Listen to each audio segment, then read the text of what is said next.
Lorsque l'on est un artiste, et peu importe le domaine, on cherche toujours à être unique, à être différent. Et pour certains, le chemin à suivre est assez évident, mais pour une grande majorité d'entre nous, c'est un vrai calvaire. D'une épreuve presque insurmontable, tellement c'est difficile et compliqué. Je veux dire, qui parmi vous pourrait me donner la méthode exacte pour être unique ? Et voilà, c'est pas évident. Et l'enjeu devient plus important parce que, avec l'IA qui se démocratise de plus en plus et le marché qui peut sembler de plus en plus compétitif, voire de plus en plus agressif, on ressent d'autant plus l'envie, le besoin de sortir du lot. La volonté de devenir unique devient presque une question de survie. Et c'est pas pour rien qu'on va traiter le sujet aujourd'hui. Comment on fait pour sortir du lot à la manière d'un Toby Fox ou d'un Nobuo Uematsu. Et d'ailleurs, peu importe que vous travaillez dans le son ou non, être différent et embrasser cette différence, c'est quelque chose qui peut tout changer dans sa vie et dans sa carrière. Et d'ailleurs, si tu es dans une des situations suivantes, écoute bien la suite. Tu aimerais faire des musiques qui sortent du lot, mais tu n'as jamais réussi. Tu as essayé de suivre l'exemple d'artistes que tu admires, mais ça n'a pas marché. Tu es complètement découragé et tu penses arrêter la musique. La loose. Dans cette vidéo, on va voir ensemble les 3 gros problèmes qui t'empêchent d'être original et comment les surpasser. On verra également comment se réinventer grâce à ce que j'appelle le stratagème du Megazord. What? D'ailleurs, j'en profite, mais si ce genre de contenu vous plaît, j'anime toutes les semaines une newsletter où je parle de musique et de carrière, où je donne des conseils de valeur pour aller plus loin dans le domaine de l'audio. Le lien est dans la description. Bon, rentrons dans le vif du sujet. Ce qui rend ta musique, ton son ou tes mélodies unique, c'est le fait d'avoir une approche différente. Globalement, t'as pas besoin de réinventer la musique, mais tu dois quand même proposer un élément, un petit quelque chose qui rend identifiable la bande originale sur laquelle tu travailles ou l'univers sonore que tu essayes de créer. Alors dit comme ça, effectivement, ça a l'air simple, mais en réalité, c'est très complexe. Car comme je le disais en intro, il y a 3 problèmes auxquels on se confronte systématiquement dès qu'on essaye d'être un peu original. Et comme disait un chanteur populaire, si c'était si facile, tout le monde le ferait. Et non, je mettrai pas d'extrait parce que sinon on va se faire démonétiser. Ouais, c'est marrant. Le premier problème, putain j'arrive à le dire. Le premier problème lorsque l'on veut sortir du lot, c'est le fait d'être un peu trop inspiré par les autres. Ce que j'entends par là, c'est que l'on peut facilement tomber dans le piège de vouloir sonner comme. Notamment quand dans certains projets, on prend des OST comme des références. Alors au demeurant, c'est pas forcément un problème, mais il y a toujours un risque que, avec le temps, on finisse par épouser complètement la référence, jusqu'à devenir le nouveau copie comique de la musique. Et je pense qu'il n'y a rien de pire en termes d'image, et surtout en termes de frustration créative, que de juste faire un bête copier-coller de la musique de quelqu'un d'autre. Ou en tout cas un bête copier-coller de la manière dont les gens font leur musique. Et surtout qu'il y a un piège là-dedans parce que quand on essaye d'imiter des artistes ou des compositeurs qui sont déjà accomplis, qui ont déjà une carrière, et souvent on se foire complètement. Et c'est normal parce qu'on ne joue pas au même jeu. Des compositeurs déjà accomplis ont des années d'expérience derrière eux et un parcours bien à eux. Et ils ont déjà une carrière bien écrite et leur univers à eux. À vouloir imiter, tu finiras par devenir une sorte de sous-version de ce que eux sont. Si demain tu devais lancer un restaurant, est-ce que tu essaierais d'imiter McDonald's ou Burger King ? Bien sûr que non, parce que tu n'es pas au même stade qu'eux et surtout tu ne vises pas forcément les mêmes clients. Mais du coup, comment faire ? On va passer à autre chose.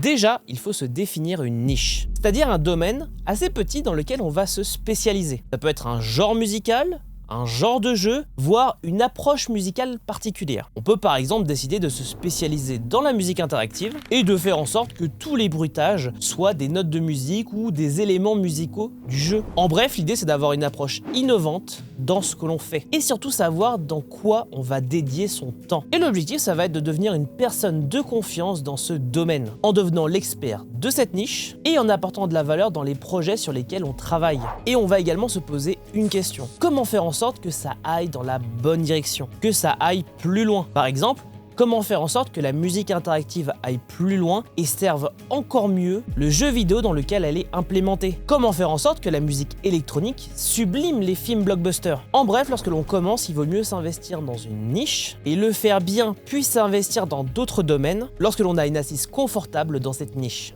Je vais vous donner un exemple histoire que vous arriviez bien à visualiser ce que je vous ai dit. Toby Fox, sa spécialité c'est la musique de RPG, voire plus particulièrement la musique de JRPG. Il a pendant très longtemps travaillé sur des remakes de la série Mother. Puis par la suite, il a travaillé sur son jeu, Undertale, puis le deuxième, Deltarune. Maintenant, il bosse chez Game Freak en tant que compositeur et il a déjà travaillé sur des jeux Pokémon. Il a une niche et il a tendance à plutôt s'y tenir, lui permettant d'être un expert du domaine.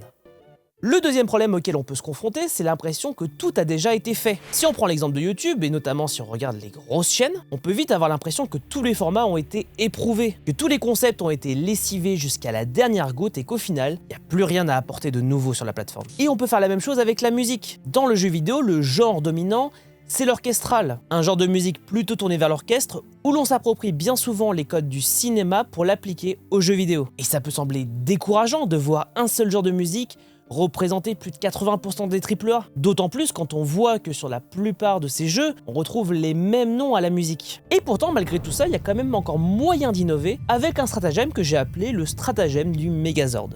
Pour ceux qui l'auraient oublié, les Megazords, c'est des gros robots que l'on voyait dans les Power Rangers où les différents robots ou appareils des Power Rangers s'assemblaient pour former un énorme robot afin de vaincre un grand méchant. Eh bien, si on faisait la même chose, et si on mélangeait plusieurs idées pour en créer une nouvelle, par exemple, si on mélangeait deux genres de musique qui de prime abord auraient du mal à se mélanger, si on reprenait les codes d'un genre musical pour les intégrer dans un jeu vidéo, si on mélangeait deux idées d'interactivité musicale pour les mélanger et en créer une nouvelle pour un jeu. Finalement, au lieu de partir de zéro, vous partez de concepts qui ont déjà fait leurs preuves pour les mettre en avant dans une forme nouvelle et unique. Si on prend des exemples dans l'industrie du jeu vidéo, on peut parler de Yuzo Koshiro qui a amené la musique electro-dance dans le monde du jeu vidéo, Disasterpeace qui a amené avec la soundtrack d'Hyper Light Drifter un univers sonore particulier et unique dans le paysage vidéoludique. Et des exemples comme ça, il y en a plein dans le domaine du jeu vidéo.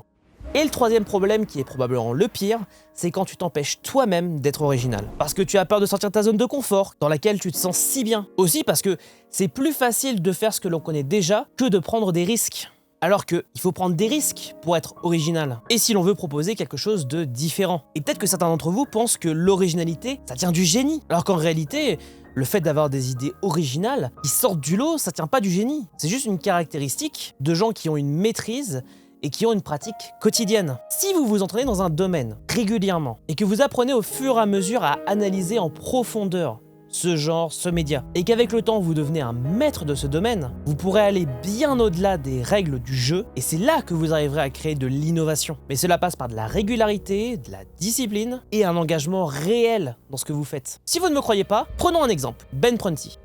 Ben Prunty est un compositeur plutôt connu dans la scène indé de jeux vidéo, notamment pour avoir composé la bande originale de Faster Than Light. Il a également travaillé sur pas mal d'autres jeux, mais avant FTL, Ben était un compositeur inconnu. Et avant de se lancer dans la musique de jeux vidéo, il travaillait chez Google dans le département Hardware Ops. Mais il n'était pas heureux et finira par claquer la porte et faire des métiers alimentaires pendant 4 ans jusqu'à ce qu'il arrive à vivre de sa passion. Il a galéré pendant des années et a pratiqué pendant tout ce temps en parallèle de son job alimentaire pour pouvoir finalement proposer quelque chose qui marquera une partie de l'histoire du jeu vidéo. Et d'ailleurs, si vous êtes curieux, tout a été documenté sur son blog, qu'il n'alimente plus aujourd'hui, mais ça reste une ressource précieuse selon moi pour tout compositeur en perte de motivation. Si vous devez retenir une chose de cette vidéo, c'est qu'il faut allier 3 choses pour être unique et original. De la pratique pragmatique, mélanger des idées improbables et surtout trouver sa niche dans laquelle vous pourrez mettre en pratique tout ça. Je voudrais cependant que vous gardiez quelque chose en tête. Peu importe ce que vous faites, pour réussir à trouver votre voie dans un domaine artistique, il faut vous laisser le temps d'expérimenter pour finalement trouver la réponse qui vous correspond et qui vous permettra de vous distinguer,